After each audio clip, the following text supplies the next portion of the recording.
Hey salut à tous, ici c'est Rak. Et aujourd'hui l'on se retrouve enfin pour l'épisode le plus attendu du millénaire, les cartoons interdits, numéro 4. Arrêtez. Ah, excusez-moi, j'ai toujours ce genre de réaction quand je marche dans la rue. Au programme aujourd'hui donc, une nouvelle poignée de cartoons en tout genre des années 20 à aujourd'hui. Racisme, propagande, drogue, comme d'habitude, il y en aura pour tous les goûts. Mais aussi des petits sujets bonus, comme les fakes ou encore même une œuvre anti-guerre. En revanche, comme vous vous en doutez, de par les thématiques et outre l'avertissement en début de vidéo, cette vidéo sera très probablement démonétisée. Youpi. C'est pour cela que je vous invite, si vous le souhaitez, à me soutenir sur Tipeee ou sur mon tout nouveau Utip.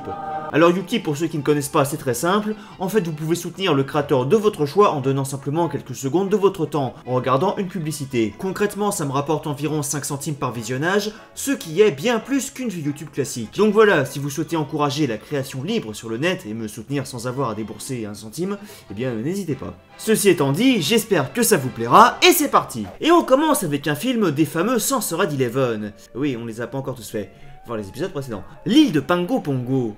L'île de Pango Pongo est un dessin animé de 1938 interdit à partir de 1968 en entrant dans le cercle très fermé des Censured 11 ou les 11 censurés, une liste de 11 cartoons, principalement des Merry Melodies, devenus interdits à la diffusion de par leur contenu légèrement choquant. Le scénario du cartoon, ici très simple, est simplement en fait de nous faire découvrir l'île de Pango Pongo. Tout commence donc avec un petit bateau qu'on suit et qui quitte New York, traversant paisiblement l'océan avec des petites vannes sur les noms des îles. Tout va donc pour le mieux et c'est bien gentillet. Le narrateur nous emmenant sur l'île et nous faisant découvrir alors la faune de celle-ci, passant des petits oiseaux aux gazelles ainsi qu'aux ours polaires. Mais là, après 4 minutes 20 de dessin animé, c'est le drame. Here we find a typical aborigine, completely untouched by civilization and totally ignorant of our presence. Non, franchement, je vois pas ce qu'il y a de raciste, c'est juste un noir avec un os dans le crâne qui mange une banane. Je vois vraiment pas ce qu'il y a de choquant. Bref, c'est alors que le cartoon, donc, entre en plongeant avec les deux mains en avant dans tous les clichés racistes imaginables possibles. Les plans, tous plus aussi inimaginables les uns que les autres, s'enchaînant ainsi à tout va devant nos pauvres yeux qui ont à peine à chaque fois le temps de se remettre du plan précédent. Puis là, il y a une course de chevaux, suivi d'encore d'autres plans qui nous appuient évidemment bien sûr sur le fait que les 10 indigènes sont tous des retardés mentaux qui ne comprennent rien et font n'importe quoi. Le tout se terminant par une scène de danse et de musique où les indigènes qui s'approchent physiquement de plus en plus à des gibbons nous offrent un spectacle qui nous fait perdre foi en l'humanité. Encore. Avant qu'une vieille version d'Elmer Fudd n'arrive et tire sur le soleil. Et là, c'est la fin. En fait, je pense que c'est une métaphore, et le soleil, ça représente le respect. Cette petite entrée en matière pour nous réhabituer étant faite, nous allons monter à présent d'un cran en matière de glauquerie, avec un cartoon lui aussi faisant partie des Censured 11. Clean Pastures. Clean Pastures est un cartoon de la Warner sorti en 1937, et qui est une œuvre parodique, autant dans son titre que dans sa thématique de fond, de The Green Pastures, ou les verts pâturages en français. Un film sorti un an plus tôt, fait là aussi par la Warner, qui raconte en fait des histoires de la Bible, en particulier de l'Ancien Testament, ce avec quasiment uniquement des Afro-Américains en acteurs. Un film assez unique en son genre et qui a connu un grand succès lors de sa sortie, mais qui a suscité néanmoins bien des critiques par la suite de par les activistes des droits civiques, au vu de ses nombreux clichés et stéréotypes envers les Afro-Américains eux-mêmes. Le contexte étant donné, le dessin animé débute donc ainsi dans le quartier d'Harlem. Bars, clubs, jeux d'argent et alcool faisant place partout dans celui-ci. Ce qui ne manque pas d'inquiéter Dieu. Dieu qui est alors en plein tourment, car de par tous ses vices à Harlem, sa population de nouveaux arrivants est en chute libre. Pour remédier à cela, il passe alors un coup de fil à un de ses anges, et lui demande alors d'agir. Bref, le dit ange court alors à sa tâche, mais évidemment, vu que c'est un feignant, bah oui, il est noir, hein, logique. Il ralentit par flemme avant de finalement descendre sur Terre dans la plus grande non-énergie. Enfin sur Terre, sur le continent Harlem plutôt. Je pensais pas qu'il était aussi gros que ça ce quartier. Et commence alors à recruter des gens pour le paradis de la manière la plus vive possible. Bref, les clichés s'enchaînent ainsi devant notre pauvre ange, mais qui malgré tous ses efforts n'arrive à recruter personne. Non mais blague à part, c'est quoi le message que veut nous faire passer ce truc? Suicidez-vous. Bref, les autres anges qui regardent ça là-haut descendent alors lui filer un coup de main en faisant un concert en pleine rue. Une technique qui marche très bien puisque tous les gens d'Harlem accourent alors voir le spectacle et suivent les anges jusqu'au paradis. Bref, c'est la fête, le diable vient même les rejoindre et là, c'est la fin. Et attends, ça veut dire qu'ils sont tous morts. Mais si vous pensiez avoir tout vu en matière de racisme, eh bien je vous propose à présent de découvrir l'un des pires du pire en la matière. Bon, je sais que j'avais sûrement déjà dit ça pour certains d'entre eux dans mes dernières vidéos, mais celui-ci, croyez-moi, il bat tous les records. Coal Black and the Seven Dwarfs. Coal Black and the Seven Dwarfs, ou Charbon Noir et les Sept Nains, en disant 7 de la façon la plus débile possible en anglais, est un dessin animé sorti en 1943, et qui est une parodie de Snow White ou Blanche-Neige et les Sept Nains, sorti 6 ans plus tôt, en 1937, de par Disney. Oui, c'est rigolo, vous voyez, parce que dans Blanche-Neige, elle est blanche, et dans Charbon Noir, elle est noire. Faisant partie lui aussi des Censored-Eleven, Coal Black est en fait en réalité souvent considéré comme le pire de la liste, celui-ci n'ayant d'ailleurs jamais été officiellement commercialisé, et n'ayant été passé qu'à de très rares occasions à la télévision. Je veux dire pour les autres, ils ont globalement tous connu un début de carrière relativement tranquille, mais celui-là, pour que personne ne veuille se faire de pognon dessus, c'est que, croyez-moi, il y a des raisons. Et oui, car en plus de ces multiples et bien lourds clichés racistes envers les Afro-Américains, autant civils que militaires au passage, le D-Cartoon possède des allusions à peine douteuses sur son héroïne, et encourage aussi le meurtre de Japonais via une petite propagande bien placée. Haha, j'ai hâte, c'est parti, je regrette déjà. Tout commence donc le plus tranquillement du monde, avec une fille qui demande à sa maman une histoire au coin du feu. Histoire que sa mère se met donc à raconter. Et oui, on se retrouve alors projeté dans un immense château rempli d'or, de café, de sucre et de pneus, et dans lequel l'on découvre alors la reine, qui donne visuellement dès les premières secondes le ton de l'épisode. Mais c'est à peine remis de ce plan que l'on découvre alors le prince avec ses magnifiques dents en or, prince qui est amoureux de l'héroïne du film, héroïne qui est alors au même moment en train de faire de... Mais qu'est-ce que c'est que ce truc? Héroïne donc qui lave son linge de la manière la plus naturelle au monde et dont on apprend qu'elle s'appelle So White. Un jeu de mots aussi rigolo que ce chinois qui s'appelle Ping Pong. Bref, le prince et So White se mettent alors à danser ensemble sous les yeux de la reine, ce qui ne manque évidemment pas de l'énerver. Elle envoie alors sous des jeux de mots, une fois de plus pas du tout lourds, ses boys qui remplacent le chasseur dans Disney pour aller se débarrasser de celle-ci. Ceux-ci arrivant de suite dans leur gentille camionnette avec un énorme murder marqué dessus avec les tarifs indiqués en dessous. Donc du coup si ça vous intéresse, c'est à moitié prix pour les nains et c'est gratuit pour les japonais. Oui, le film date de 1943. Dis donc, elle raconte vraiment des trucs de ouf à sa fille, la maman. Bref, So White se fait alors enlever comme prévu, avant que les méchants ne l'épargnent et la larguent en plein milieu de la terrifiante forêt. Ce via une allusion des plus glauques sur ce qu'il s'est réellement passé dans la camionnette. Mais c'est alors qu'arrivent les 7 nains. Ici 7 soldats, noirs donc, dont entre autres, encore et toujours, l'éternel cliché du mec feignant. Enfin bon, on va dire que c'est le nain dormeur. En forçant bien, ça doit passer.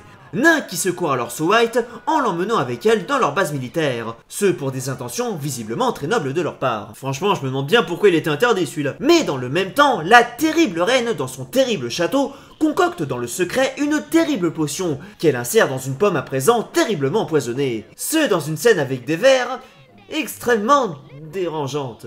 Sérieux, pourquoi ils ont fait ça? C'est déjà pas assez glauque. Bref, le petit matin arrive alors, et l'on retrouve la fille, toujours aussi bien habillée dans la base militaire, qui est alors en train de préparer des œufs, une fois de plus, de la manière la plus normale du monde. On est à l'aise à chaque instant. Mais la reine déguisée arrive alors et lui donne sa jolie pomme, que So White croque à pleines dents avant de décéder.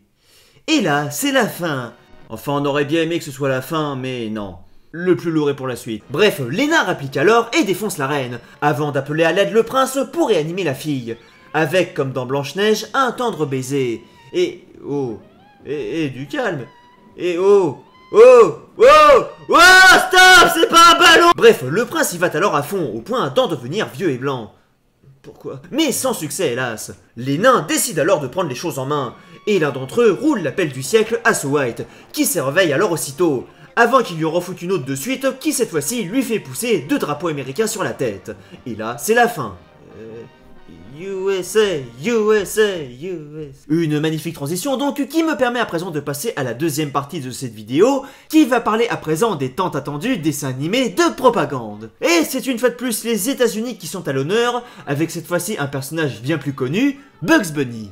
Nips the Nips est un film d'animation de propagande anti-japonais sorti en 1944, avec pour héros principal donc Bugs Bunny. Un dessin animé devenu aujourd'hui plus ou moins officieusement banni à la diffusion de par ses propos insultes et stéréotypes racistes anti-japonais, tout comme d'ailleurs bien d'autres œuvres de cette époque. Le D-Cartoon montrant d'ailleurs ici l'exemple typique du genre, un héros américain affrontant plusieurs adversaires japonais qui sont évidemment inférieurs à lui en intelligence et dont il réussit ainsi à se jouer de ruse en tuant par centaines. Tout commence donc dans le Pacifique avec Bugs Bunny qui chante dans une caisse en bois perdue sur l'océan. Sauf que soudainement, une île apparaît au loin.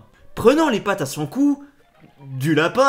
Il se rend ainsi sur celle-ci en un rien de temps, et pose ainsi les pattes à terre. Une île qui s'avère ici tout ce qu'il y a de plus paradisiaque, celle-ci n'ayant même pas un cannibale à l'horizon, ça change. Sauf que tout d'un coup, 15 secondes après son arrivée, ça se met à exploser de partout, l'île s'avérant en fait être remplie de japonais. Des japonais qui, sur des voies d'un cliché aussi insupportable que mal foutu, essayent alors de tuer Bugs. À partir de là, je ne vais pas tout raconter, mais les gags s'enchaînent ainsi à la suite. Bugs réussissant à chaque fois à berner chaque japonais qu'il rencontre, jusqu'à arriver au gag final, où il se déguise en vendeur de glace qu'il vient vendre aux soldats présents sur l'île. Hurry, hurry, hurry. Get 'em while they're cold. Here, one for you, monkey face. Here you are, slant eyes. Everybody gets one. Et toi viens de dire quoi là? Mais coup de non-théâtre, il y avait en fait des grenades dans les glaces, qui se mettent alors à exploser, tuant tous les japonais. Enfin, non pas tous. Un soldat court rattraper Bugs pour lui demander une autre glace, parce que sur son bâtonnet, c'est marqué qu'il en a le droit à une gratuite. Et franchement, bah en vrai ça m'a fait rire. Mais bon, imaginez l'impact sur un enfant de l'époque. Franchement, en vrai, le message passe. Les japonais sont des débiles et tu peux te moquer d'eux sans souci. Donc en soi, les discriminations, il n'y a aucun problème. Bref, au final, Bugs Bunny a tué tout le monde, un petit drapeau étant dessiné par victime, avant que l'armée américaine n'arrive. Mais bon, il rencontre tout de même Madame Lapin et lui court après en sautant. Fin. Tuez-moi. Et en parlant de l'armée américaine, et oui, vous vous en doutez, je vais à présent vous parler de nouveau de Private Snafu, un cartoon principalement destiné à l'armée américaine durant la Seconde Guerre mondiale, ce avec aujourd'hui 2 épisodes, dont un que je vais aborder en premier, qui n'a pas été censuré et interdit pour racisme, propagande ou quelques propos et images choquantes, mais pour sécurité nationale. Au passage, rien à voir, mais puisque je ne l'ai pas mentionné dans les précédents épisodes, enfin je crois pas, Snafu est en fait un acronyme qui signifie Situation Normale All F***ed Up. En gros, en français, que la situation est en pleine anarchie, mais qu'il faut pas s'en faire, hein, c'est normal, on a l'habitude. Ça c'est dit. Private Snafu Going Home est donc un cartoon terminé en mai 1944 et qui était censé sortir en juin de la même année, avant que l'armée ne décide de censurer l'épisode au dernier moment. En fait, dans celui-ci, Snafu qui rentre enfin chez lui raconte alors à tout le monde ce qu'il a vu et fait dans l'armée. Chose entraînant à la fin de l'épisode la mort de son propre régiment. Jusque-là, rien d'anormal, un épisode des plus classiques par rapport aux autres somme toute. Sauf qu'à un moment du cartoon en particulier, il est en fait fait mention d'une arme en préparation. Une arme qui, de par sa puissance, est capable de détruire littéralement une île entière. Une description qui rappelait en fait ici trop une arme que les Américains préparaient dans le plus grand secret dans la réalité. La bombe atomique. Ayant peur que le cartoon révèle au public en fait indirectement le secret, ce qui aurait été bien ironique vu la thématique de l'épisode, celui-ci ne fut finalement jamais diffusé et interdit par l'armée. Sinon, toujours en restant dans Private Snafu, vous vous souvenez de Malaria Mike? Eh bien voici visiblement ses cousines dans It's Murder She Says, un film de 1945, non censuré pour le coup, mais vu que je sais que vous avez adoré ce gentil petit moustique père de famille, je me suis dit que vous aimeriez aussi découvrir le reste de sa famille. On suit donc ici l'histoire de la plus sublime des moustiques, que l'on appellera Lady Mosquito, qui raconte en fait son glorieux passé à ses copines. Passé où elle était encore jeune et pleine d'énergie, buvant à tout va... du sang, dont entre autres celui de notre bon Snafu. Mais un jour, malheur à elle, les scientifiques et l'armée lui en ont foutu plein la tronche et l'ont empoisonné à tout va. À tel point qu'elle n'a plus rien eu à se mettre sous la dent. Tant de tristesse donc pour un épisode plein d'émotions où tout le monde respecte les règles, remonte ses chaussettes et enfile son pantalon. Enfin, sauf pour Snafu, qui se balade torse nu au même moment, celui-ci servant finalement de repas à nos gentils moustiques. Fin. Et n'ayant pas de transition pour la suite, nous parlerons à présent de... Enfin de tabac. No Smoking ou Défense de fumée est un film de Walt Disney datant de 1951, avec pour personnage principal Goofy, ou Dingo en français, qui essaye en fait ici d'arrêter de fumer tout au long du cartoon, mais échouant à chaque fois lamentablement. Pas officiellement censuré, Disney évite tout de même de passer régulièrement cet épisode, et je pense que vous allez vite comprendre pourquoi. Le cartoon commence ainsi en nous faisant découvrir l'histoire du tabac, rapporté de par les colons et qui envahit le monde au fil des époques jusqu'à nos jours. Enfin les années 50 du coup, où l'on retrouve alors Dingo qui littéralement vit dans une maison où chaque recoin possède un mégot, lui-même étant d'ailleurs entouré d'un nuage quasi constant, celui-ci étant complètement accro. Mais seul problème, il commence à avoir des symptômes quelque peu désagréables, et décide donc alors résolument déterminé d'arrêter de fumer. Sauf qu'à peine 40 secondes plus tard, il craque de partout et parcourt les rues à la recherche de serait-ce qu'un demi-mégot. Sauf qu'à chaque fois qu'il croit avoir enfin trouvé un truc à fumer, il lui arrive une galère et la cigarette ou le cigare s'envole littéralement en fumée. Dingo pétant alors vraiment un câble et agressant les gens dans la rue pour leur demander quelque chose à fumer. Hey, mister, you gotta sing a fag, a pipe, nail, weed, Et attends rope. quoi? Est-ce que je viens d'entendre Dingo demander de la weed dans un film Disney? Hey, mister, you gotta sing a fag, a pipe, nail, weed, rope. Ah oui, non, c'était juste pour être sûr. Bref, l'agressé lui donne finalement un cigare qui explose à la tronche de Dingo, qui néanmoins reste le sourire aux lèvres car il a enfin eu sa bonne bouffée de tabac. Et générique de fin. La morale, c'est que c'était rigolo. Non mais sérieux, on m'aurait montré l'extrait de la weed comme ça hors contexte, j'aurais cru que c'était un fake.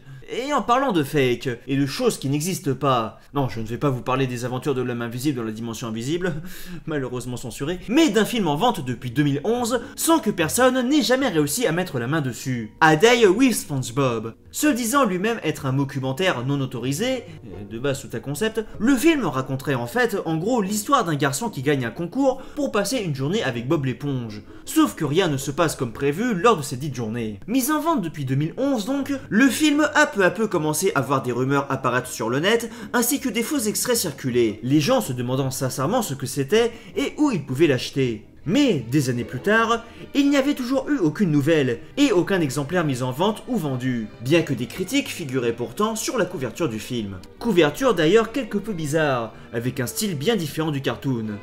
Non mais sérieux, c'est quoi cet ananas carré? Après beaucoup de recherches et d'efforts de par divers internautes, il est alors avéré que la compagnie Innovisim Films, présente sur la couverture, est en fait une fausse compagnie. La véritable compagnie de distribution étant une compagnie prénommée Regal Films. Des rumeurs folles sur le fait que le film serve en fait à des trafiquants sous une fausse compagnie pour blanchir de l'argent étant même à l'ordre du jour. Même le garçon sur la couverture n'étant en fait pas un acteur, mais juste un PNG pris sur le net. Les critiques quant à elles s'avérant pour leur part être fausses. Et sans vérifier, je pense en fait que ce sont probablement les critiques du véritable film Bob l'éponge sorti en 2004.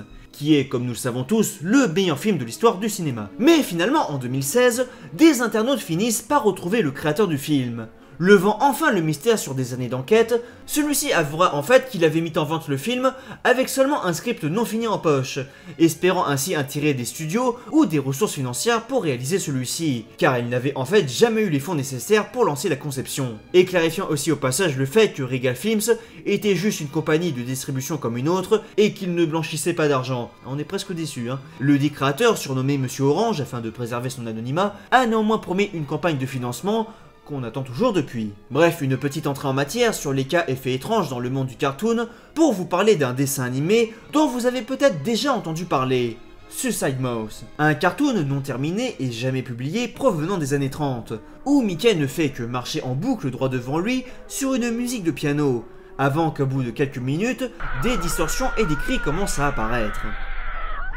Et bonne nuit à tous. Eh bien, ce cartoon est en réalité un faux. En fait, celui-ci avait été publié pour la première fois en 2009, avec une backstory complètement fabriquée et inventée de toutes pièces, et a été depuis repris et refait à plusieurs reprises. En revanche, il y a bien quelques dessins animés de Mickey qui ont eux été interdits pour de vrai, et même jamais publiés dans certains pays.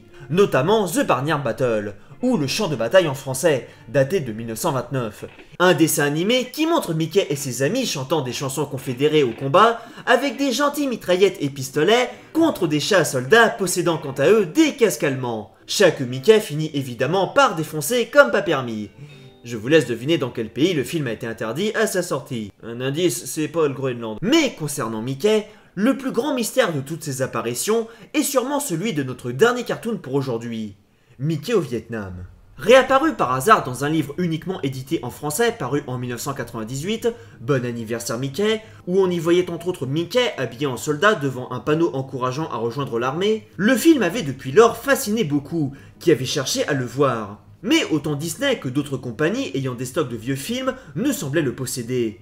les gens commençant peu à peu à se dire que toutes les copies existantes avaient en fait été détruites ou perdues, ou voire même que le film était en fait un canular. Jusqu'à ce que vers 2010, certaines copies commencent à réapparaître. Bien que n'étant toujours pas accessibles au grand public, celles-ci étant réservées pour les seuls festivals et musées, de nouvelles informations avaient ainsi pu commencer à apparaître, dont évidemment la première en soi que le dit film existait vraiment et n'était pas un canular. On apprend ainsi que le dit film, d'environ moins de 2 minutes, n'était ni validé ni créé par Disney, mais en réalité créé indépendamment par le graphiste Milton Glaser, que vous connaissez d'ailleurs certainement de par ses logos sans peut-être le savoir, ainsi que par Lee Savage, qui est pour la petite anecdote le père de Adam Savage, ce pour un festival contre la guerre du Vietnam en 1968.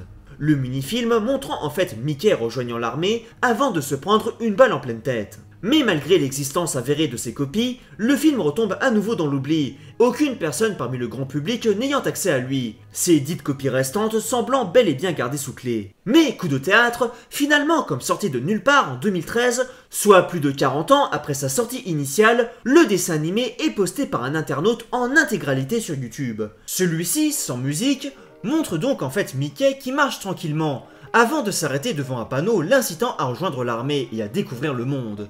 Celui-ci décide alors de s'engager, et part ainsi au Vietnam, casque et baïonnette à la main et sourire aux lèvres. Sauf que quelques secondes après son arrivée, il se prend une balle en pleine tête, son sourire disparaissant lentement, tandis que mort, le sang coule peu à peu de son crâne. Le film s'achevant sur cette image.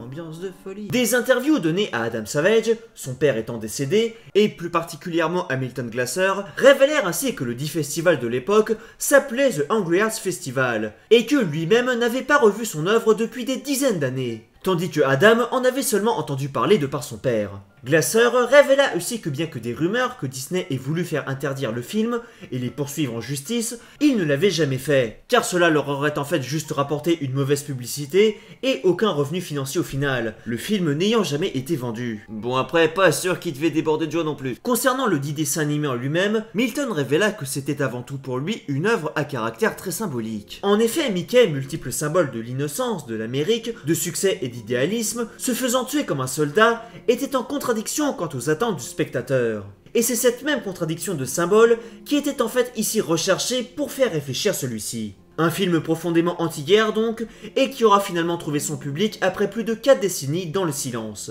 Et qui est aussi indirectement une sorte de revanche en soi face à tous les dessins animés de propagande qu'aura produit Disney jusque dans les années 40.